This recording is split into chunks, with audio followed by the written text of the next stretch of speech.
I hope that we will continue to have the support of the media because you're one of the pillars of the justice system.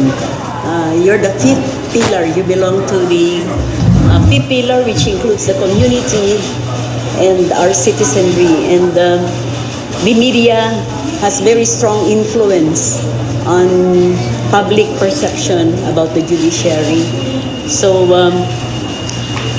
we really would like to enlist your support for the success of the projects of the judiciary and the good image that the judiciary will have among our people.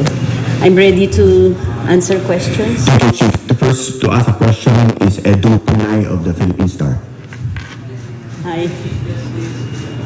First and foremost, we would like to be able to do the press office. We would like to congratulate you on the appointment. Thank you very much. I have two questions. First and foremost, we all know that for any appointment in the judiciary, especially in positions, so it's a challenge for the appointing you to independence from the appointing authority. How do you do this? I will have no problem about maintaining the independence of the judiciary. I'd like to inform everyone that up to this time, I have not met the president. I've not seen him. I have not approached him, whether directly or through anybody. So he appointed me without knowing me personally. So I don't think that the president would do anything that will impair the independence of the judiciary. We would like to express our appreciation that the president has that strong political will to see to it that the merit system, which is the hallmark of public appointment in public service, is followed, and upholding the time-honored tradition of seniority in the Supreme Court. And do you have a follow-up related?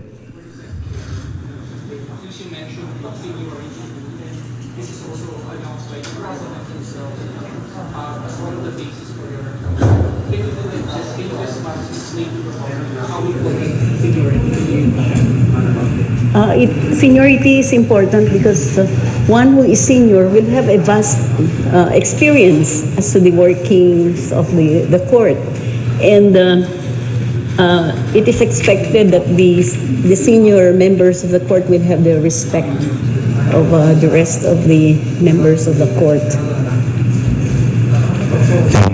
Oops, second round na lang.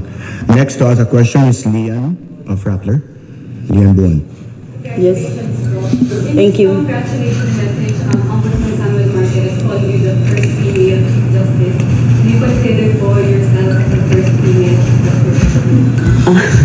Technically, I think he is correct. Second question related. Chief, in your ABC interview, you said one of the reforms will be the DISP. Ano po yung aasahan ng PGO for the next 2 months under your leadership? Oh, you mentioned EISP for the information of the public. That is the Judiciary-Wide Enterprise Information System Plan. That was conceived as early as 2009. The court approved already this the information and communication technology for the entire judiciary. That was during the time of Chief Justice Puno, and then it was continued by Chief Justice Renato Corona. And during those period, I was the head of the Management Committee on Judicial Reform Support Project. And so we already had three projects, important projects in the pipeline. And I think these projects are very important for the judiciary. You know, the first one is the Judiciary Case Management System, the JCMS, that would have track the progress of a case from the trial court to the appellate court and up to the Supreme Court. And at the time that of the incumbency of Chief Justice Renato Corona, we already prepared the terms of reference for the bidding out of the consultancy of this project. But unfortunately, it was stopped when Chief Justice Corona was booted out of office. And then there's another project, computerization project, which is the enterprise resource plan. And that means that the financial system, the accounting, auditing, the leaves and the attendance of employees and officials of the court, among others, will be recorded, and that will greatly facilitate the management of the court. At that time, during the time of Chief Justice Renato Corona, that was already there was already a term of reference for the bidding out of the consultancy. Again, that was stopped. So I believe that is a very important project for the court. Then the third one is the Supreme Court case management system, and that would upgrade the case management system in the Supreme Court that we have now, which has been existing since 1994. The terms of reference also for this project was already prepared during the time of Chief Justice Renato Corona. Unfortunately, all of these projects were stopped. And so they were already in the pipeline, and it will be very easy for me to revive all of these projects. And I have discussed with our officials in the Management Information Service Office that we will have to work on this as soon as we can. And I was promised that in 2 or 3 weeks we will be able to update these three major projects on computerization of the court. Thank you, Chief. That will be very important, and that will be beneficial to the efficient and effective operation of the judiciary from the trial court up to the Supreme Court. Thank you, Chief. The next to ask a question is Anjali Mario, CNN Philippines. Hi, Chief. Yes. Congratulations. Thank you. What did you say about people saying that your appointment was just a reward because you voted to the House? I think they should look at my record. I've been in government for 45 years now, and by the time I retire, I would have served 45 years and 8 months in government. I worked in the Supreme Court for 5 years as a young lawyer. I transferred to the Department of Justice, where I worked for 19 years. I was promoted to the Sandigan Bayan in 1997. I became the presiding justice of the Sandigan Bayan in 2004. So I served for 10 years in the Sandigan Bayan and occupied the highest position there, which is the position of the presiding justice. And after that, I was promoted to the Supreme Court, and I've been working here since 2007. So I think people should just look at my track record, my long service in the judiciary, and I don't think that one incident like you mentioned would have been enough for me to be elevated to this highest position in the judiciary. Thank you, Chief. Joy, you have a related follow-up? Your message to your critics and those people, force it up to now questioning your work. I think we should all move on and work together for the good of our judiciary. Let's put the past behind us. But of course, we should not forget the lessons that we learned in that event in the history of the judiciary. Thank you po. Next to us is Dano Tingkungko, GMA Network. Sa baba po. Congratulations. Thank you. Two more. When we look at the duration of your tenure, you will be retiring on over 8, and it will be as over a month. What legacy do you want to leave behind? What mark do you want to leave behind in the Castro? You know, all of us in the court should not begin working when we become Chief Justice. We should work as early as the time that we are first appointed to the court, and that was what I did. So, whatever legacy I may leave behind when I retire is not the product of 2 months or weeks. I've been working on this for many years already. In fact, even when the position of Chief Justice was beyond my imagination, I was already working on many projects which I want to be done when I retire, not as chief, but as an associate justice.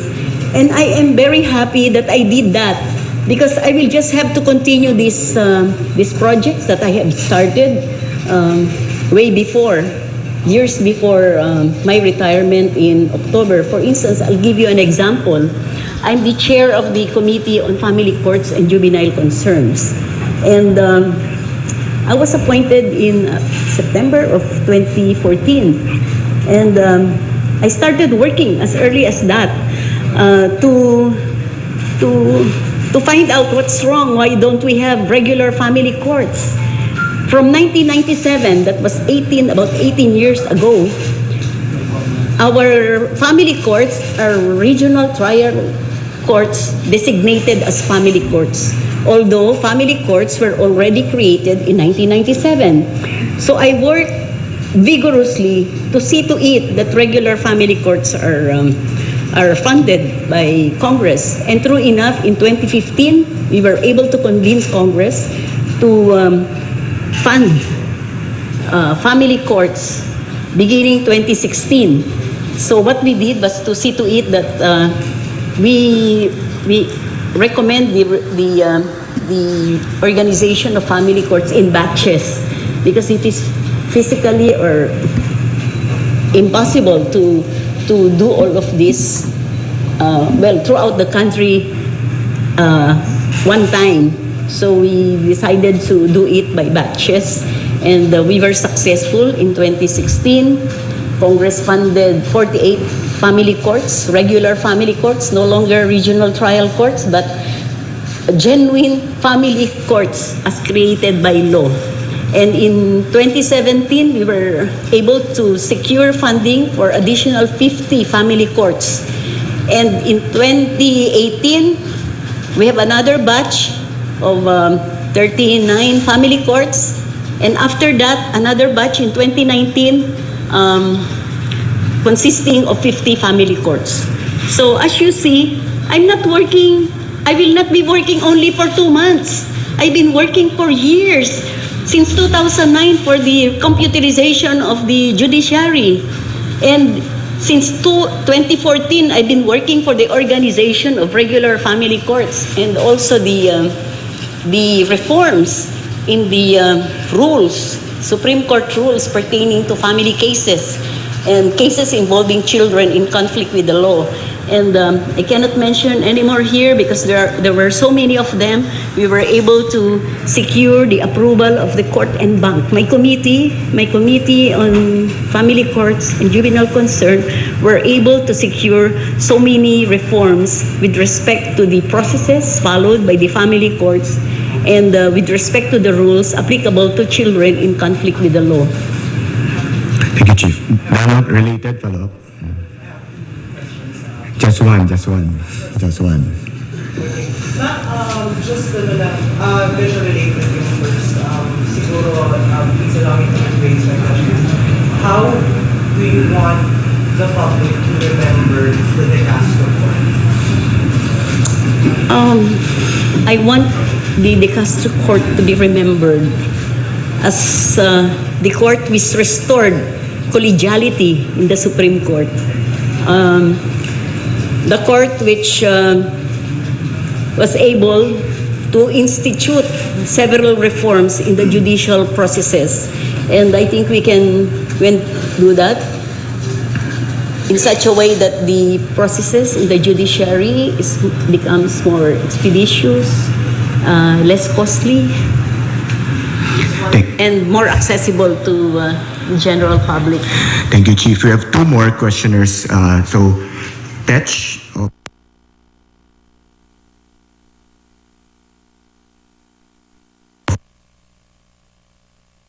Earlier about projects initiated by United States Corona and other projects of what about Chief Justice Reyes?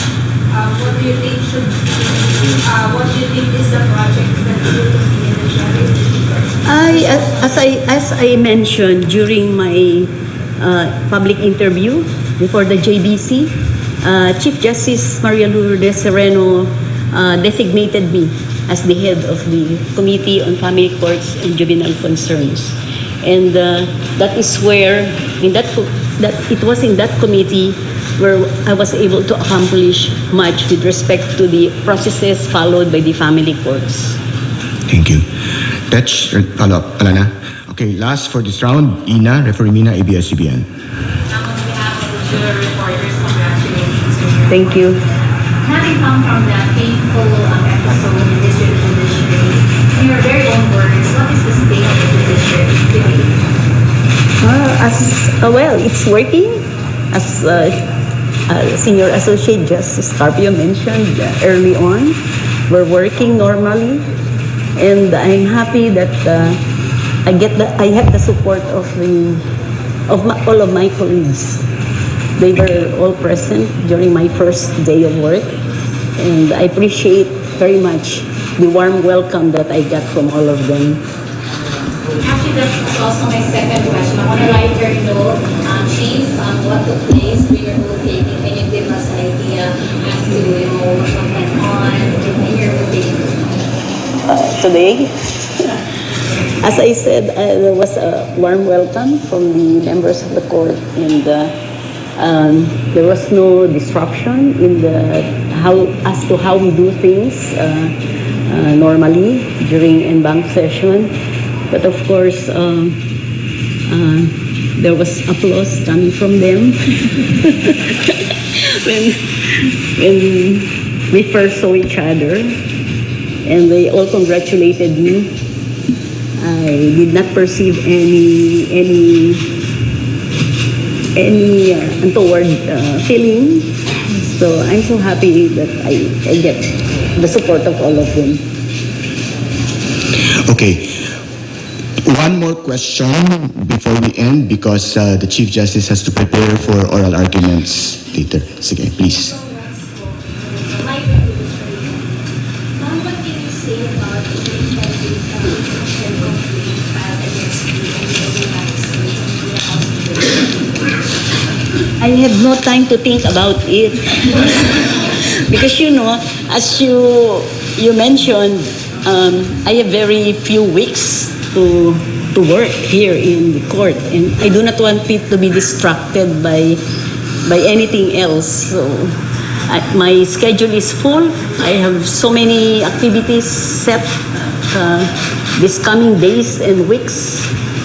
So I do not wish to be distracted by that. Thank you, Chief. Thank you for your time. Members of the Justice Beat, thank you for attending this press conference. We'll see you later at the oral arguments.